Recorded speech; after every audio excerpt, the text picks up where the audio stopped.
Alors, je vais vous donner... J'avais prévu de mettre une petite musique des 7 mercenaires pour galvaniser un petit peu la rébellion. Bon, j'ai pas le temps, je vais pas vous faire perdre du temps. Vous savez que tous les samedis, on se réunit à peu près à 14 h ici, et qu'à partir de 14 h 15, il y a des gens qui marronnent parce qu'ils sont pressés de partir marcher dans Marseille. On n'est pas si pressé, il est 14 h, 14 h 15, je suis à la bourre, je me suis garé comme une merde. D'habitude, je prends 15 € de parking, là je vais prendre 35 € d'amende pour arriver le plus vite possible, vous donner quelques infos. Donc je suis sans boulot, je suis infirmier, j'ai pas le droit de travailler, je vais me prendre 35 balles d'amende et si on m'a pas enlevé ma voiture. Alors, les 7 mercenaires, je vais vous citer vite fait. Je vais essayer d'aller vite. Le professeur Didier Raoult, qui dès le 25 mars 2020 luttait contre le gouvernement et contre toute la mascarade Covid avec son protocole hydroxychloroquine et azithromycine qui a fait ses preuves. C'est pas la solution miracle, mais il y a d'autres traitements qui sont arrivés. On est 2 ans après, on est toujours en train de nous proposer uniquement l'expérimentation Pfizer et compagnie d'ARN messager. Tous les gouvernements francs-maçons refusent les traitements alternatifs. Je vais vous citer un deuxième, le docteur Louis Fouché, le jeune docteur médecin réanimateur de l'Assistance publique de Marseille, qui a ouvert avec un groupe de gens le site Réinfo Covid, qui donne des informations de première main très sérieuses, autre chose que BFM TV de la merde, etc. Alors, je vous conseille tous d'aller voir le Conseil scientifique indépendant. C'est une vidéo, c'est une réunion de gens sérieux tous les jeudis soirs à 21 h. Ça dure 2 heures environ. Ils font un travail. Il y a des gens, des intervenants divers qui donnent des infos. Je vous ferai un petit topo sur celui de jeudi. C'est éloquent, tout ce qui se passe a été entièrement programmé. Il y a des preuves qui viennent des États-Unis, le docteur Fauci était au courant, tous ces gens, Bill Gates, etc. Je vais vous les clouer au poteau dans 2 minutes. Vous avez le docteur Christian Perron, il a écrit dès le 17 juin 2020, y a-t-il une erreur qu'ils n'ont pas commise ? À l'époque, c'était un titre un peu, entre guillemets, un euphémisme, une façon de pas trop provoquer la colère des gouvernements mafieux. Donc il avait mis ce titre. Depuis, il passe aujourd'hui dans les différents parlements en Europe et il expose clairement la mascarade Covid et tout ce foutoir. Vous avez le professeur Luc Montagnier, qui dès le 16 avril 2020 avait annoncé que ce virus était un virus modifié en laboratoire. Alors aujourd'hui, avec tout ce que j'ai lu, je pourrais vous en parler pendant des heures. C'est clair, ça vient du laboratoire de Wuhan, enfin probablement de ce laboratoire. Ils travaillent tous sur des variations de Covid pour la guerre, pour machin, pour des prétextes bidons. Ils ont fait des manipulations, ils ont rendu ces virus facilement transmissible à l'homme. Vous avez des travaux très sérieux de Hélène Banoun qui passait au Conseil scientifique indépendant ce jeudi et qui expliquait qu'il y a au moins 2 particularités de ce Covid qui sont étonnamment favorables à l'infection humaine. Et c'est ce qui fait que ce truc s'est propagé avec autant de facilité. Le professeur Montagnier, il avait dit qu'il y avait même peut-être du VIH dedans. Bon, à ce jour, il y a des gens qui disent, notamment les experts marseillais ou en tout cas français des coronavirus, des experts, ils disent que c'est possible. Enfin, en l'occurrence, il y a des traces de VIH, enfin des morceaux qui ressemblent dans tous les virus. Donc on n'est pas encore certain qu'ils ont mis du VIH dedans. Mais qu'ils ont modifié le SARS-CoV-2, c'est certain. C'est une saloperie qui a échappé d'un laboratoire. Vous imaginez bien qu'ils vont pas vous dire « Oups, désolé, on a foutu la merde dans le monde entier, on a détruit la vie de 20 milliards de personnes, on a ruiné tout le monde, on s'excuse, c'est qui paye la casse hein ?» Donc ils vont pas vous dire oui. Mais ça finit par remonter. Il y a un procès extrêmement important qui commence ces jours-ci avec le comité Corona de Rainer Fulmich, avocat américain et allemand, qui travaille avec 1000 avocats américains, 10 000 experts et qui, eux, réunissent des preuves. Donc là, dans les manifestations, on est tous plein de bonne volonté et nos manifestations, on voit bien qu'elles sont utiles, mais pas suffisantes.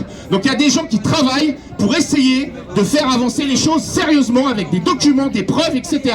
Et là, ils sont en train de pointer des personnes en particulier. C'est fini la conspiration, le complotisme à la con qu'on nous sert chaque fois sur BFM TV, chaque fois qu'on émet une hypothèse qui aurait peut-être des intérêts financiers et autres derrière toute cette merde. Vous avez vite fait le docteur Jean-François Toussaint, qui était anti-confinement et rassuriste, entre guillemets, dès le 5 mars 2020. Je vous cite ces 7 personnes parce que pour moi, c'est un peu les 7 mercenaires. C'est les 7 médecins qui ont mouillé leur chemise, qui ont pris des risques, qui se sont fait massacrer par les journaux. Je vous cite encore le docteur Stéphane Tobiana, lui aussi considéré comme un rassuriste, qui passe un peu maintenant sur les plateaux télé, qui a fait des bombes en disant que ça y est, le Omicron c'est rien du tout, c'est un rhume. Donc en fait on est en train de continuer de faire chier le monde entier pour un rhume, parce qu'on est clair. Alors justement il y a plein de pays qui font marche arrière, on va y venir vite fait. Je vous cite enfin en dernier, monsieur Denis Agrec, j'aurais peut-être dû mettre en premier. C'est un petit médecin montpelliérain qui a menacé, tellement il en avait ras-le-bol de tout ça, le directeur de l'ARS de l'Hérault, qui a été mis en garde à vue. Il est venu quelques fois manifester avec nous, voilà, pour son engagement. C'est-à-dire que c'est un des rares médecins qui a eu le culot de menacer, de dénoncer vraiment avec férocité, dès le début, toute cette mascarade. Ils sont pas nombreux, hein. Vous remarquerez, de semaine en semaine, bon, on était 2 ou 3 000 au mois d'août ou au mois de machin, et puis de temps en temps on était un peu plus, de temps en temps un peu moins. Globalement, les gens ils roupillent.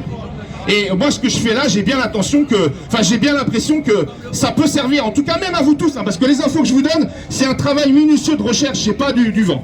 Vite fait, je vous cite, donc il y a l'avocat Rainer Fulmich et son comité Corona, ça avance. Donc cette histoire, moi depuis le début, je me dis ouais, mais, ils sont en train de gagner du temps comme d'habitude, blablabla, blablabla, et puis finalement rien n'avance. Si, ça avance, et ils sont en train de chercher même, et ça devient intéressant, à créer un tribunal international indépendant. C'est-à-dire parce que le problème, c'est qu'on sait tous que maintenant la plupart, ils sont francs-maçons, ils sont machins, ils sont tous copains la nuit à enculer des gamins ou je sais pas quoi, et après, hein, et après la journée, ils viennent nous jouer un théâtre de marionnettes, nous faire croire que, etc. Coluche, il disait ça il y a 40 ans, hein. Sauf qu'à l'époque, c'était en rigolant sur un coin de comptoir. Aujourd'hui, on a toutes les preuves. Aujourd'hui, vous allez sur Internet, vous voyez les délits d'initiés, les liens, les conflits d'intérêts. Le fils Fabius, il travaille pour Kingsley, l'agence Kingsley, je sais pas quoi, là, qui conseille l'État pour 2 millions d'euros par mois. Vous vous rendez compte, ils en font appel à une boîte américaine privée de merde, alors qu'on a 1000 ministères, des milliards de fonctionnaires en France. On estime qu'on en a trop pour gérer les problèmes, et on paye une boîte privée 2 millions par mois. Le fils Fabius, il dit à son père, entre guillemets, qui est le président du conseil du Conseil constitutionnel, oui, c'est bon, vous pouvez valider les lois, là, ça passe. Non mais attendez, mais vous avez vu ça où? Si votre frère ou votre père, il est maire d'un village, et puis il donne à son fils le contrat pour construire le rond-point du village, en 5 minutes, tout le monde lui tombe dessus, et puis il sera viré, il sera au tribunal. Eux, c'est généralisé, hein, les combines. Vite fait, Maître Carlo Brusa, je le cite. Alors vous voyez, ils sont pressés de partir. Bon, de toute façon, moi je vais aller récupérer ma bagnole, je fais le truc et puis, vous voyez, on s'en va. On peut pas attendre 5-10 minutes et se donner quelques infos. Putain, c'est malheureux. Et après, on va brailler des sons. Ouais, j'espère que vous allez rester un peu. Maître Carlo Brusa, maître de division, je cite vite fait Martine Bronner et Florian Philippe.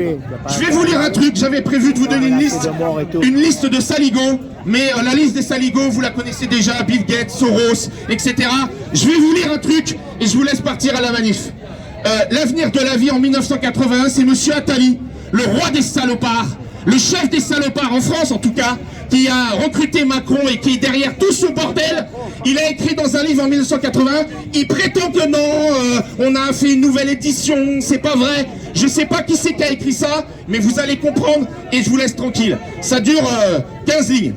À l'avenir, il s'agira de trouver un moyen de réduire la population. Nous commencerons par les vieux, car dès qu'il dépasse 60-65 ans, l'homme vit plus longtemps qu'il ne produit et il coûte cher à la société. Ensuite, les faibles, puis les inutiles qui n'apportent rien à la société quand il y en aura de plus en plus, et surtout enfin les plus stupides.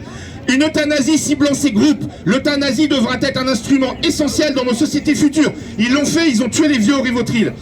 On ne pourra bien sûr pas exécuter les gens ou faire des camps. Nous nous en débarrasserons en leur faisant croire que c'est pour leur bien. La population trop nombreuse et pour la plupart inutile, c'est quelque chose d'économiquement coûteux. Sociétalement, il est également bien préférable que la machine humaine s'arrête brutalement plutôt qu'elle ne se détériore progressivement. On ne pourra pas non plus faire passer des tests d'intelligence à des millions et des millions de personnes. Vous pensez bien, il ricane. Nous trouverons quelque chose où le provoquerons. Écoutez bien, une pandémie qui cible certaines personnes, une crise économique réelle ou pas, un virus qui touche les vieux, les gros, peu importe. Les faibles y succomberont, les peureux et les stupides y croiront et demanderont à être traités. Et il conclut, nous aurons pris soin d'avoir prévu le traitement. Un traitement qui sera la solution. Pour eux, la sélection des idiots se fera ainsi toute seule. Ils iront d'eux-mêmes à l'abattoir. Donc là, aujourd'hui, je ne sais pas qui c'est